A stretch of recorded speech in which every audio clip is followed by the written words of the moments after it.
மச்சான் இந்த லீவுக்கு நீ நானு உன் பொண்டாட்டி என் பொண்டாட்டி நம்ம 4 பேர் சேர்ந்து டூர் போவோமா?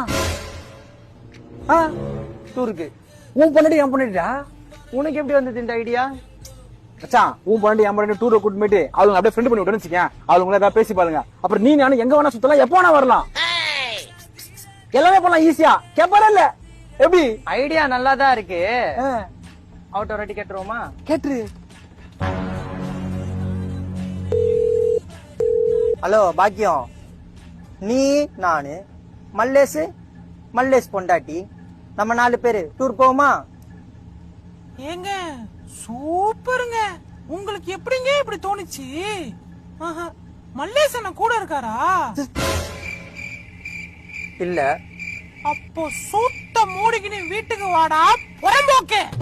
ஏண்டா புறம்போக்கு, இங்க குடிச்சது பத்தாதுன்னு டூர்ல போய் சரக்கு நக்க போறியா? ஃபேமிலியாடி. என்னடா மயிரா ஃபேமிலி? சரக்கு நக்கி தான சாவ போற நீ.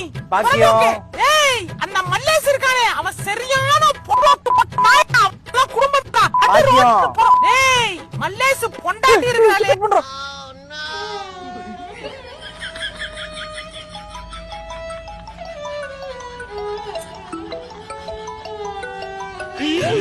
ஏழு ஜென்ம பந்தம் மனைவி என்பது இதில் நீ வேறு